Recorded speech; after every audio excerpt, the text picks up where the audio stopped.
नमस्कार, आप देख रहे हैं इंडिया न्यूज। मैं हूं आपके साथ अनन्या बेदी। स्पेशल रिपोर्ट में आपका स्वागत है। आज बात होगी बागेश्वर धाम सरकार के पीठाधीश्वर पंडित धीरेन्द्र कृष्ण शास्त्री की, उनके हिंदू राष्ट्र के आह्वान की, राम राग की। तमाम विरोधों के बावजूद आखिरकार मुंबई के ठाणे में पंडित धीरेन्द्र कृष्ण शास्त्री का दिव्य दरबार लगा। इस दरबार में बड़ी तादाद में श्रद्धालु जुटे, अपनी अर्जी लगाई और बाबा की जयकार की। इस मौके पर बाबा ने अपने विरोधियों को भी खरी खोटी सुनाई। दरअसल बाबा धीरेन्द्र शास्त्री पर मन की बात पढ़ने के नाम पर अंधविश्वास फैलाने का आरोप है, लेकिन जितना बाबा का विरोध हो रहा है उतनी ही उनकी ख्याति बढ़ रही है। सबसे पहले ये रिपोर्ट देखिए, इसके बाद इस पर चर्चा करेंगे।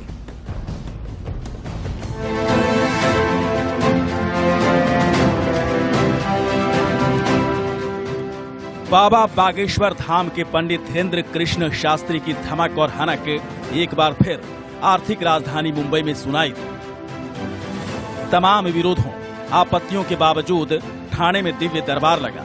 इस दरबार में लोगों का हुजूम उमड़ पड़ा। उम्मीद से ज्यादा लोग आए और कई बार अफरा तफरी का माहौल भी बन गया, लेकिन बाबा के दरबार में आए लोगों का उन्हें अपार समर्थन मिला, उनकी जय जयकार की।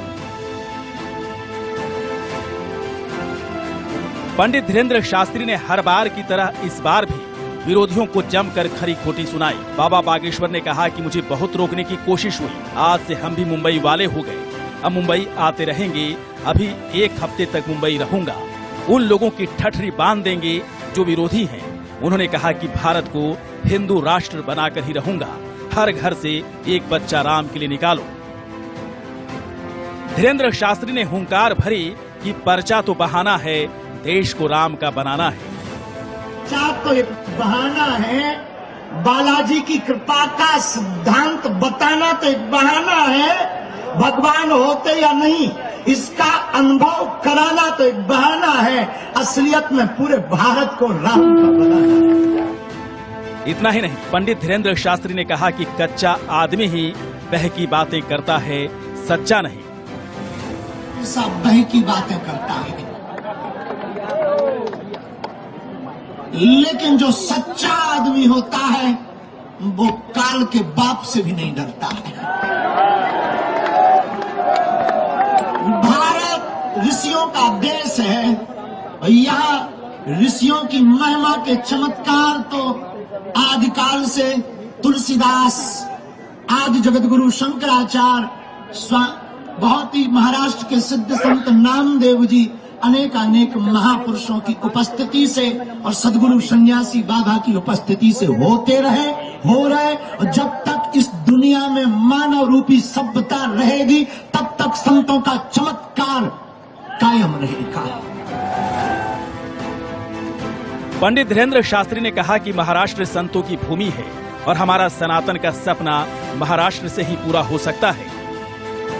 मेरे पागलों,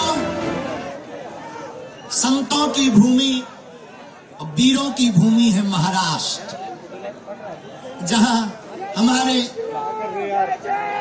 छत्रपति वीर शिवाजी महाराज, जिन्होंने धर्म विरोधियों को नाकों चने चबवा दिए थे, ऐसी भूमि है महाराष्ट्र। लोग हमसे बोले, महाराज आप मुंबई क्यों जा रहे हो, बार बार जाने की क्या आवश्यकता है। हमने कहा देखो भैया, हम तो माध्यम है, हम तो साधारण आदमी हैं, लेकिन हमारा सनातन का सपना महाराष्ट्र से ही पूरा हो सकता है। दरअसल बाबा बागेश्वर धाम के पंडित धीरेन्द्र कृष्ण शास्त्री को जहां एक तरफ लोगों का अपार समर्थन मिल रहा है, तो वहीं दूसरी तरफ उन्हें विरोध का सामना भी करना पड़ रहा है। कांग्रेस ने सीएम एकनाथ शिंदे को पत्र लिखकर विरोध किया दिव्य दरबार लगाने का।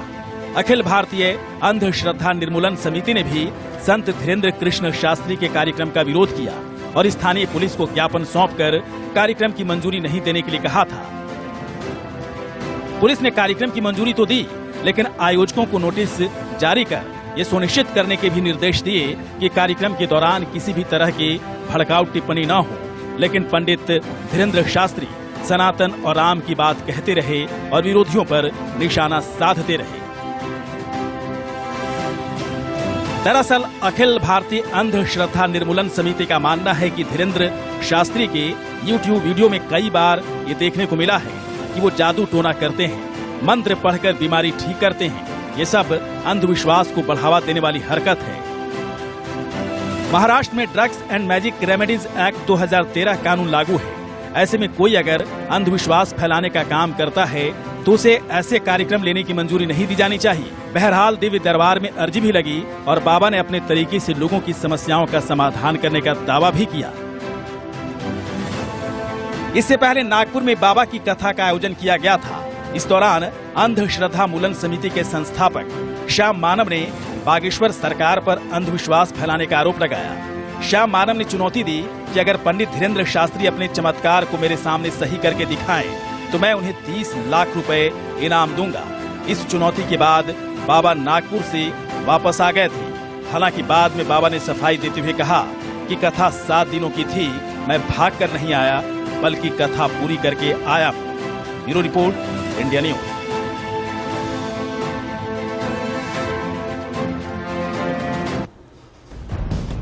और वहीं बाबा बागेश्वर धाम के पंडित धीरेन्द्र कृष्ण शास्त्री के हिंदू राष्ट्र की मुहिम पर हिंदू महासभा के अध्यक्ष स्वामी चक्रपाणी महाराज का क्या कुछ कहना है, ये भी आपको सुनाते हैं। धर्मनिरपेक्ष देश भारत तभी तक है जब तक हिंदू बहुसंख्यक है। जहां जहां हिंदू कम हुआ वहां पे इस्लामिक राष्ट्र बन गया। या वो आज आप देखो कि भारत में बंटवारा मजहब के आधार पे हुआ और पाकिस्तान बन गया और वो बाद में अब बांग्लादेश बना। तो क्या ये वो धर्मनिरपेक्ष थोड़े, वहां भी मुस्लिम राष्ट्र है। तो इसलिए यह देश को बचाना है, क्योंकि हिंदू और सनातन खास तौर से व्यवहारिक रूप से और रूप से वो धर्मनिरपेक्ष है। देखो वसुधैव कुटुंबकम की हम बात करते हैं, सनातन में बचपन से ही सिखाया जाता है पूरा विश्व ही परिवार है, लेकिन बाकी किसी में नहीं सिखाया जाता। बाकी मजहबी दृष्टिकोण से बताई जाती है कि हम ठीक है, बाकी सब काफिर है, इनको मारो। तो हमारे यहाँ तो ये थोड़े कहा जाता है कि दुश्मन है, काफिर है। तो इसलिए हमारे तो खून में है धर्मनिरपेक्षता, हम सबको सम्मान देते हैं। इसलिए हिंदू राष्ट्र अगर बनेगा तो ये देश बचेगा। सबको सुनना, ये ऐसा नहीं कि हिंदू राष्ट्र बन जाएगा तो मुस्लिम को मार के भगा दो चाहे इसको भगा दो, नहीं। यहाँ पे समान सबके लिए कानून होंगे, समान अधिकार होंगे। और इस पर ज्यादा जानकारी के लिए हमारे संवाददाता अभिषेक जुड़ गए हैं मुंबई से, और साथ ही इस पर चर्चा करने के लिए आचार्य प्रमोद मिश्रा, हिंदू धर्मगुरु, भी हमारे साथ जुड़ गए हैं। सबसे पहले अभिषेक, मैं आपके पास आना चाहूंगी और आपसे जरा समझना चाहूंगी, क्योंकि जिस तरह से इस पूरे मामले को लेकर हमने देखा कि जमकर कंट्रोवर्सी हुई, बाबा खूब विवादों में रहे, और किस तरह से कांग्रेस जो है और तमाम जो संस्थाएं हैं मुंबई में वो लगातार इस पूरे दरबार को लेकर विरोध कर रही थी। लेकिन इस विरोध के बावजूद भी वहां पर दरबार लगा, और उसके बाद स्थितियां किस तरह से वहां पर मची, किस तरह से अव्यवस्था फैली, इसको लेकर आपके पास क्या जानकारी है? बिल्कुल सही कहा आपने। बिल्कुल तमाम विरोध के बावजूद भी बाबा का दरबार, यानी जो धीरेन्द्र शास्त्री का दरबार है, वह रुक नहीं रहा है, लगातार चल रहा है। कल देखा होगा 10 तारीख पहले दिन जमकर भारी संख्या में, लाखों संख्या में जुटे थे, भीड़ हुई, और आज भी भीड़ बड़े पैमाने पर यहाँ पर देखने को मिल रही है। लेकिन देखिए, जिस तरीके से साफ आपने कहा है, कांग्रेस के नेता नाना पटोले से लेकर जो अंधश्रद्धा निर्मूलन के श्याम मानव है या फिर अन्य जो अंधश्रद्धा निर्मूलन के जो कार्यकर्ता हैं, वो लगातार चैलेंज कर रहे हैं, लगातार उनका विरोध कर रहे हैं कि इतना ही नहीं बल्कि बॉम्बे हाईकोर्ट में याचिका दाखिल की गई है कि इस पूरे जो यहाँ पे बाबा का दरबार हो रहा है, यहाँ पे नाश किया जाए, जो अंधश्रद्धा कानून महाराष्ट्र में लागू किया गया, इसके लिए यहाँ पर ऐसे दरबार लगाने सही नहीं होंगे, यहाँ पे जादू टोने करना सही नहीं होगा। लेकिन वहीं उलट बाबा की तरफ, यानी धीरेन्द्र शास्त्री की तरफ से लगातार दहाड़ लगाई जा रही है उस मंच से, जिस मंच से वो लगातार दरबार लगाते हैं। क्या बॉलीवुड के लोग, क्या राजनेता लोग, सभी के सभी लोग दर्शन कर रहे हैं, लगातार लोग जाकर वहां पर जो दर्शन करके अपना आशीर्वाद ले रहे हैं। उन्हें लग रहा है कि बाबा जो बोल रहे हैं बिल्कुल सही बोल रहे हैं। कई सारे फिल्मी सितारे भी पहुंचे, कई बड़े बड़े विधायक हैं, नेता पहुंचे हैं, और उन्होंने ऑर्गेनाइज बल्कि कराया है। तो गीता जैन है जो कि शिवसेना के विधायक भी हैं, वह खुद ऑर्गेनाइजर में से एक है। तो कई सारे शिवसेना के कई सारे अन्य विधायक पहुंचे हुए, मतलब साफ है। देखिए, यह जो आज मुंबई में 2 दिनों का, 2 मुंबई के बाद दरबार लगा हुआ, यह हाई प्रोफाइल जो दरबार है, और यहाँ पर सभी लोग पहुंच रहे। यही वजह है कि बाबा का जो जोश है वह इस वक्त हाई है। वह साफ कह रहे हैं कि किसी तरीके से रुकने वाला नहीं है। मुंबई तो एक बहाना है, इसके अलावा पूरे देश में उन्हें जाना है। लेकिन अभिषेक, इस बयान के मायने तमाम है। जिस तरह से महाराष्ट्र से वो जिस तरह की बयानबाजी कर रहे हैं, वो राम राज्य का जिक्र कर रहे हैं, वो हिंदुत्व के परचम लहराने की बात कर रहे हैं, महाराष्ट्र को लेकर वो कह रहे हैं कि यही वो जगह है जहां से मेरे सनातन को लेकर जो सपने हैं वो पूरे होंगे। इसके क्या मायने निकाले जाए? बिल्कुल, देखिए कि उन्हें पता है कि जिस तरीके से यहाँ पे विरोध हो रहा है, क्योंकि उन्हें पता है अंधश्रद्धा विरोधी कानून यहाँ पर लागू किया गया है, तो कहीं उन्हें लग रहा है कि अगर शायद इस तरीके से यहाँ पर आएंगे और जमकर यहाँ विरोध होगा, उसका विरोध जितना इनका होगा उसके सपोर्ट तो उसके लोग यहाँ पर आएंगे। यही कारण है कि वह खुलकर सभी लोगों ठीक है। अभिषेक आप हमारे साथ रहिए, आगे भी आपके पास आएंगे, आप अपनी बात पूरी करिएगा। आचार्य प्रमोद मिश्रा जी हमारे साथ जुड़े हैं। आचार्य प्रमोद मिश्रा जी, आपसे समझना चाहेंगे कि एक धार्मिक आयोजन होता है और उससे धीरेन्द्र कृष्ण शास्त्री जो हैं वो राम राज्य की बात करते हैं, वो हिंदू राज्य की बात करते हैं, वो सनातन के परचम लहराने की बात करते हैं, ये किस हद तक सही है? बिल्कुल, देखिए अरण्या जी, क्या होता है कि जैसे जो हम हिंदुस्तान में रह रहे हैं और हमारा जो हिंदुस्तान देश है, ये सनातन की पद्धति शुरू से रही है कि सर्वे भवन्ति सुखिनः सर्वे सन्तु निरामयाः। तो यहाँ पर वसुधैव कुटुम्बकम को लेके हम चल रहे हैं, इस जो है इस नाम को लेके चल रहे हैं, इस जो है इस उद्देश्य को लेके चल रहे हैं। तो कहीं ना कहीं से हर तरह से जो हिंदू राष्ट्र बनाने की बात हो रही है, तो यहाँ पर चाहे कोई भी धर्म का व्यक्ति हो, किसी भी पंथ का व्यक्ति हो, किसी समुदाय का व्यक्ति हो, किसी का विरोध किसी का नहीं है। सनातन को शुरू से ही सिखाया जाता है कि सनातन एक परिवार है और इस संसार में जितने भी जीव हैं, यहाँ तक कि मनुष्य ही नहीं, कोई भी जीव है, सबकी ही पूजा, सबका ही सम्मान यहाँ पर किया जाता है। सर्वे भवन्तु सुखिनः सर्वे सन्तु निरामयाः सर्वे भद्राणि पश्यन्तु, सबके कल्याण की कामना की जाती है। तो मेरे विचार से यही उचित है कि हाँ, हिंदू राष्ट्र के लिए जो है शास्त्री जी कह रहे हैं बिल्कुल उचित है और होना भी चाहिए, क्योंकि विश्व में कोई हिंदू कौन सा ऐसा देश है जहां पर हिंदू सुरक्षित है या सनातन को मानने वाले सुरक्षित हैं, या कोई उनका ऐसा देश है। तो कम से कम एक देश जो है ये तो होना ही चाहिए, और यहाँ पर जो भी रहे ठीक है, सबका स्वागत है, सबका सम्मान है, लेकिन हिंदुओं का अपना एक देश ऐसा होना चाहिए जहां पर हम अपने धर्म की रक्षा करते हुए, अपने सनातन की रक्षा करते हुए, सनातन का सम्मान करते हुए, सनातन का प्रचार करते हुए अपना हम जीवन जिए, अपने तरीके से जो है अपना धर्म को बचाएं, धर्म को माने, समझें, चलें। तो ऐसा विश्वास होना चाहिए, जरूर होना चाहिए। इसीलिए सनातन धर्म को लेकर के झंडा फहराया जा रहा है, ये बहुत जरूरी है, आपको याद होगा महाराष्ट्र वही धरती है जहां पर कुछ दिन पहले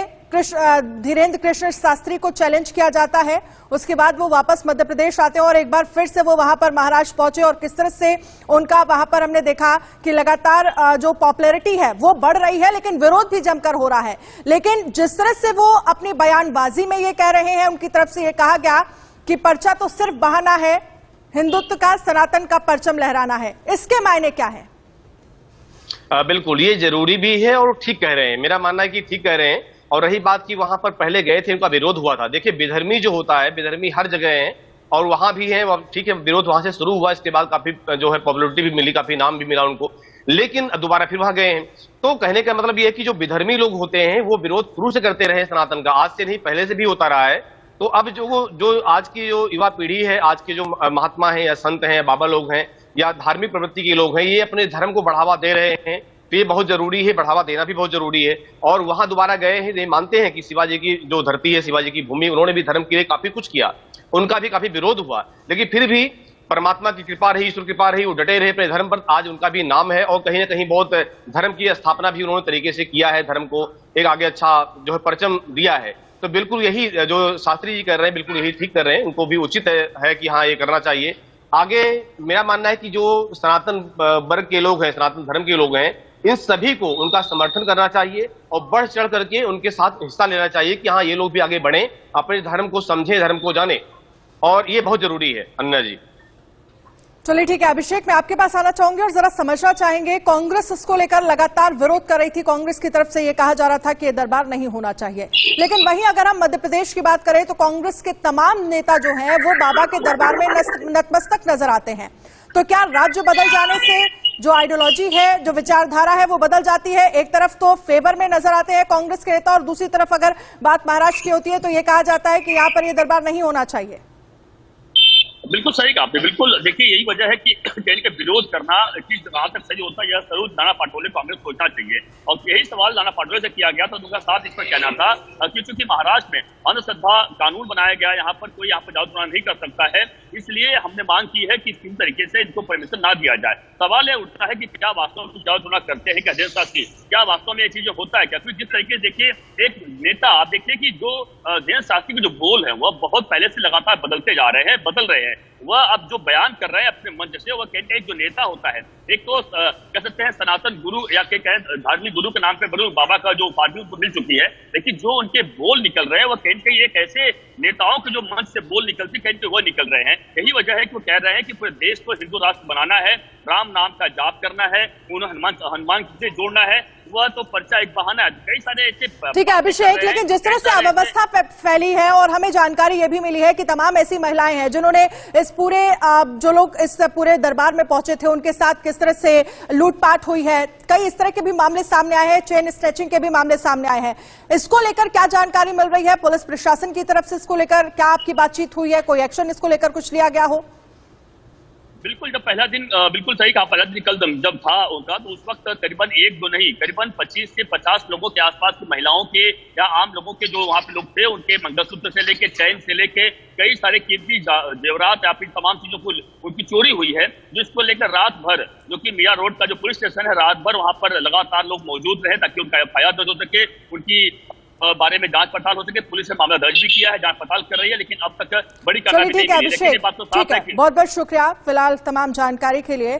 तो धीरेन्द्र कृष्ण शास्त्री ने दरबार लगाया मुंबई में और किस तरह से कुछ अव्यवस्थाएं भी फैली दरबार में, लेकिन इस पूरे मामले को लेकर जिस तरह से वो बयानबाजी करते हुए नजर आए, अब वो एक बार फिर से सवालों के घेरे में। हमारे स्पेशल रिपोर्ट में फिलहाल इतना ही।